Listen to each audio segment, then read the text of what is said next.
कहते हैं अगर छल करोगे तो छल मिलेगा, संघर्ष करोगे तो फल मिलेगा, कल नहीं हर पल मिलेगा। नमस्कार दोस्तों, एक बार पुनः स्वागत करता हूं यशस्वी योद्धा के यूट्यूब चैनल पर। दोस्तों आज की वीडियो में रीजनिंग के 5 सबसे ज़्यादा बेहतरीन प्रश्नों को देखने वाले हैं। अगर आप उत्तर प्रदेश पुलिस की तैयारी करें, चाहे आप बीडीओ, लेखपाल, ग्रुप डी, एसएससी जीडी या अन्य किसी भी भर्ती परीक्षाओं की तैयारी कर रहे हैं तो दोस्तों इस वीडियो को जरूर देखिएगा।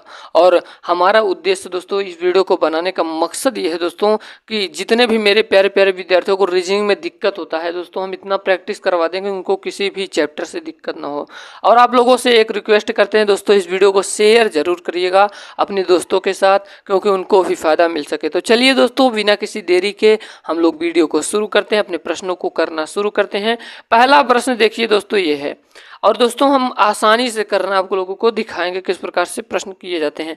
पहला प्रश्न यह है यदि 13 स्टार 45 बराबर 29 है और 24 स्टार 58 बराबर 41 है तथा 74 स्टार 32 बराबर 53 है, तो आपको बताना होगा कि 97 स्टार 47 का मान क्या होगा।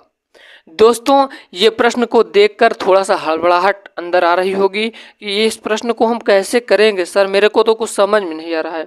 तो देखिए दोस्तों, क्या इसको कुछ करके 29 बनाया जा सकता है क्या? तो चलिए हम आपको बताते हैं। अगर आप जुड़े हैं इस यूट्यूब चैनल से तो आपको किसी भी सब्जेक्ट की टेंशन लेने की जरूरत नहीं है। तो देखिए दोस्तों, पहला वाला ये है 13 प्लस 45। जब 13 प्लस 45 करेंगे भैया तो आ कितना रहा, 58 आ रहा है। बस 58 को 2 से भाग दे दिया गया है, 2 से काटेंगे 58 तो 29 आएगा। जी हाँ सर, मेरे को अब तो समझ में आने लगा कि जब हम 13 45 को जोड़ेंगे और उसको 2 से भाग करेंगे तो आपका 29 आ जाएगा। अब चलिए दूसरे वाले पर अप्लाई करते हैं, 24 और 58। जब 24 और 58 को जोड़ेंगे कितना भैया, 24 और 58 को जोड़ेंगे तो 82 होगा। और 82 का जब दो से भाग करेंगे यानी कि 82 का जब हम आधा करेंगे तो 41 प्राप्त होगा। चलिए ये भी नियम दोनों बार हो गया है। अब तीसरे में देखते हैं 74 और 32। 74 और 32 जोड़ेंगे दोस्तों तो 106 होगा, और जब हम 106 का आधा करेंगे तो 53 होगा। बिल्कुल यही रूल फॉलो हो रहा है। तो चलिए हम इस प्रश्न का जवाब देते हैं। 97 और स्टार 47 है, तो पहले हम लोग 97 और 47 को जोड़ेंगे। अब हम कट कर दे रहे हैं, अब हम आप लोग समझ गए होंगे। पहले हम करेंगे क्या, 97 और 47 को जोड़ेंगे। 97 47 को जोड़िए कितना होगा, 7 7 14 की 4 हासिल 1, 9 4 13 1 14, 144 बटे 2। 144 का आधा कितना होगा भैया, 144 का आधा 72 होगा। ऑप्शन नंबर बी वाला सही हो जाएगा। चलिए हम आपको फिर से एक बार रिवीजन करा देते हैं, क्योंकि बहुत सारे विद्यार्थियों को एक बार में नहीं समझ में आता। तो कोई बात नहीं, आप टेंशन मत लीजिए। देखिए दोस्तों, ये प्रश्न कह रहा है कि 13 स्टार 45 बराबर 29 है, 24 स्टार 58 बराबर 41 है तथा 74 स्टार 32 बराबर 53 है, तो आपको बताना है 57 स्टार 47 का मान। तो दोस्तों देखिए, जब हम 45 और 13 को जोड़ेंगे तो 58 प्राप्त होगा ना, और जब हम 58 का आधा कर देंगे तो 29 आ जाएगा। जी हाँ, आप तो समझ में आने लगा। और जब हम 24 को और 58 को जोड़ेंगे तो 82 प्राप्त होगा, और 82 का आधा यहाँ पर लिख दिया गया है 41। ठीक है, उसके बाद ये वाला देखिए, 74 और 32 को बिल्कुल इसी प्रकार से जोड़ेंगे तो 106 प्राप्त होगा, और 106 का आधा 53 होगा। उसी प्रकार से हमको इसको भी करना है। 57 और 47 को जब हम जोड़ेंगे दोस्तों तो कितना प्राप्त होगा, तो 144 प्राप्त होगा, और 144 का जब हम आधा करेंगे तो 72 होगा। यानी कि correct answer option number B वाला। उम्मीद करता हूँ ये प्रश्न आपको बिल्कुल आपके दिमाग में घुस गया होगा। चलिए अब हम लोग चलते हैं अपने दूसरे नंबर के प्रश्न की ओर। अगर आप दोस्तों किसी भी भर्ती परीक्षाओं की तैयारी कर रहे हैं तो हमारे वीडियो को लाइक करिएगा और चैनल पे जरूर सब्सक्राइब करिएगा चैनल को दोस्तों, क्योंकि आप लोगों को ये निःशुल्क शिक्षा प्रदान करता रहेगा। ठीक है, अगला प्रश्न देखिएगा भैया, 82 से 36 बना तो 91 से क्या बना।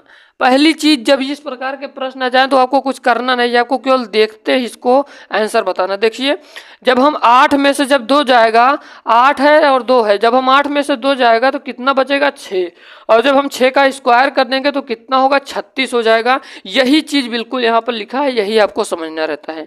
या तो जोड़ के आपको स्क्वायर करना रहता है, या तो आपको घटा के स्क्वायर करना रहता है, या तो उसको 3 गुणा, जैसे यहाँ पे कई बार दे देता है कि 12 से यहाँ पर अनुपात लगा रहता है बंचू, यहाँ पर दे देता है 48 कैसे बना, तो आपको दिमाग लगाना होगा कि यहाँ पर 12 से 4 का गुणा हुआ है ना, 12 चौक 48। तो इसी प्रकार के इस टाइप का प्रश्न पूछता है, ज़्यादा हार्ड नहीं, तो बस आपको दिमाग लगाना है। इस प्रश्न को करने के लिए दोस्तों देखिए किया क्या गया है, फिर से एक बार हम आपको रिवीजन करा देते हैं, बता देते हैं। 8 में से 2 गया भैया, 6 बचा। अब 6 का जब स्क्वायर करेंगे तो यहाँ पर 36 आ गया, और उसके बाद 9 में से 1 गया तो 8 बचा, और 8 का स्क्वायर करेंगे तो 64 आ जाएगा। इसका मतलब correct answer option number D वाला हो जाएगा। कहीं आपको दिक्कत लगी हो तो एक बार कमेंट जरूर करिएगा दोस्तों। हम लोग चलते हैं अपने तीसरे नंबर के प्रश्न की ओर। आपका तीसरा नंबर का प्रश्न यह है दोस्तों, कह रहा है कि दिए गए विकल्पों में से विषम संख्या को चुनना है। तो देखिए 121 भी विषम है, और 133 भी विषम है, और 177 भी विषम है, तो 100 और 153 भी विषम है। सर अब हम करें क्या, मेरे को समझ में नहीं आ रहा। तो देखिएगा बड़े ध्यान से दोस्तों, जब इस टाइप के प्रश्न आ जाएं तो आपको एक चीज माइंड में रखना होगा, या तो आपको स्क्वायर और या तो आपको क्यूब, कोई ना कोई मिल जाएगा। ठीक है, इन चीज़ों को ध्यान रखिएगा। पहले आपको ढूंढना क्या है, स्क्वायर क्यूब ढूंढना है दोस्तों, उसके बाद अपना दिमाग लगाना होगा। सम है कि विषम है, अभाज्य है, उसके बाद आपको थोड़ा सा दिमाग लगाना होगा। तो देखिएगा दोस्तों, आप इन संख्याओं में देखिए कि ये क्या है, ये 11 का स्क्वायर है भैया। ये जो 121 है ये 11 का स्क्वायर है।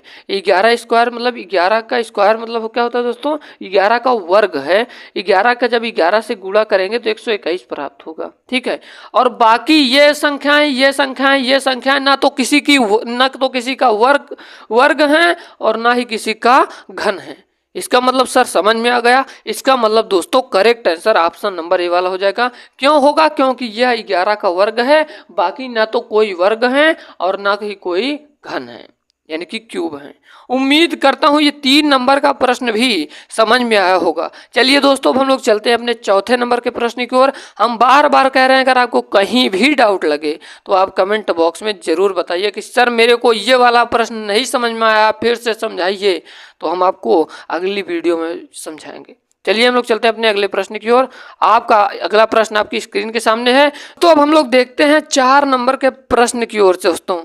और दोस्तों आप सभी से एक उम्मीद करता हूं कि आप लोगों को वीडियो पसंद आ रही होगी। और हाँ, एक आपसे रिक्वेस्ट है, अगर कहीं नहीं समझ में आ रहा है बार बार, तो फिर से आप कमेंट बॉक्स में कमेंट करिए कि सर मेरे को यहाँ पर नहीं समझ में आ रहा है, फिर से बताइए, मैं एक वीडियो स्पेशल ला दूंगा। पर जिस प्रकार से पढ़ा रहा हूँ हमको नहीं लग रहा है किसी भी विद्यार्थियों को दिक्कत हो रही होगी। देखिए भैया, यदि गुणा का अर्थ प्लस है और प्लस का अर्थ भाग है और माइनस का अर्थ गुणा है और भाग का अर्थ माइनस है, यानी कि दोस्तों ये जो प्रश्न दिया गया है यहाँ पर जो गुणा है भैया यहाँ पर आपको प्लस रखना होगा, और जो माइनस है भैया यहाँ पर माइनस के स्थान पे आपको गुणा रखना होगा, और जो प्लस है यहाँ पर प्लस के स्थान पे भाग को रखना होगा। चलिए हम करके आपको दिखाते हैं। देखिए पहले प्रश्न को लिख देते हैं, 6 × 4 - 5 + 2 भागे 1। देखिएगा यहाँ गुणा है ना भैया, यहाँ पर गुणा के स्थान पे बोला है प्लस आपको रखना है, तो 6, इस पेन से हम लिखते हैं 6 प्लस, गुणा के स्थान पे प्लस लिखना है, 6 + 4, माइनस के स्थान पे दोस्तों देखिए गुणा लिख करना है, गुणे 5, फिर से प्लस के स्थान पे भाग करना है, और भाग के स्थान पे क्या करना है दोस्तों, भाग के स्थान पे -1। देखिएगा हम करते हैं सवाल को, 6 + 4 × 5, यहाँ पर जो भाग है यहाँ पर बटे हम 2 लिख सकते हैं, 2 यहाँ पर 2 है, ठीक है, 2 -1, 2 से 4 कटा, 2 दूना 4 हो जाएगा दोस्तों। उसके बाद आपको गुणा करना है, 2 पंजे 10, 10 6 16, 16 में से जब 1 जाएगा तो 15 आएगा दोस्तों। ऑप्शन नंबर डी वाला से हो जाएगा। उम्मीद करता हूं दोस्तों ये वाला प्रश्न आपके समझ में आया होगा। दोस्तों जब इस प्रकार के प्रश्न आ जाए तो आपको कुछ करना नहीं है, आपको गुणा का अर्थ दिया है, गुणा का अर्थ प्लस है, यानी गुणा के स्थान पे आपको प्लस लिखना है। माइनस दिया है, माइनस के स्थान पे आपको गुणा लिखना है। यहाँ पर देखिए दिया है भाग का अर्थ होता है, भाग का अर्थ माइनस, यानी कि भाग के स्थान पर आपको माइनस रखना है। और ठीक है, इसी प्रकार से आपको रख कर आपको हल कर देना है। आज की वीडियो में हम एक प्रश्न आप लोगों को देंगे भी, तो दोस्तों देखते हैं कि हमारे कितने विद्यार्थी उस प्रश्न को हल करके उसका आंसर देते हैं। देखिए भैया अगला प्रश्न है कि दिए गए विकल्पों में लुप्त संख्या ज्ञात करिए। तो लुप्त संख्या दोस्तों जब इस प्रकार का जाए, पहले बात ऐसे देखिए, ऐसे स्क्वायर करेंगे, यहाँ पर कुछ तो दिया नहीं है। देखिए कई बार ऐसा होता है कि जब आपको स्क्वायर दिया रहता है और आसान संख्या दी रहती है, जैसे यहाँ पर 36 दे देता है तो आप समझ जाएंगे 6 का स्क्वायर है। यहाँ पर उसके बाद 19 का जब वर्ग करेंगे तो देखेंगे इस ऑप्शन में दिया रहता है तो आपका सही हो जाता है। तो ये प्रश्न इस प्रकार से नहीं है दोस्तों। इस लुप्त संख्या में आपको देखना होगा दोस्तों, 6 और जब 3 का गुणा करेंगे भैया, 6 त्रिक 18 प्लस 1 तो 19 हो गया। फिर से 19 गुणे 3, 19 त्रिक 57 प्लस 1 58 हो गया। 58 गुणे 3 प्लस 1, जब दोस्तों हम लोग देखेंगे जब हम 58 और किसका भैया, जब हम 58 और किसका गुणा करेंगे, 3 का गुणा करेंगे तो आपका क्या प्राप्त होगा, 8 त्रिक 24 की 4 हासिल 2 5 3 15 2 17, 174 प्राप्त होगा। 174 में प्लस 1 कर देना है तो 175 आपका करेक्ट आंसर हो जाएगा। और आप लोगों के लिए एक प्रश्न दे रहा हूं, देखते हैं हमारे कितने प्यारे प्यारे विद्यार्थी इसका जवाब दे पाते हैं। अगर आप लोग जवाब दिए तो हम समझ जाएंगे कि हमारे सारे प्यारे विद्यार्थी एक्टिव हैं। तो चलिए दोस्तों देखते हैं, इस प्रकार के प्रश्नों को मैंने बताया था, तो देखते हैं इसको कितने लोग इसका सही जवाब देते हैं। उम्मीद करता हूं आज की ये छोटी सी मेरी वीडियो, ये मेरा छोटा सा कंटेंट आपको पसंद आया होगा। अगर वीडियो पसंद आई हो तो वीडियो को लाइक करिएगा दोस्तों, और चैनल पर नया हो तो चैनल को जरूर सब्सक्राइब करिएगा। जय हिंद, वंदे मातरम, टेक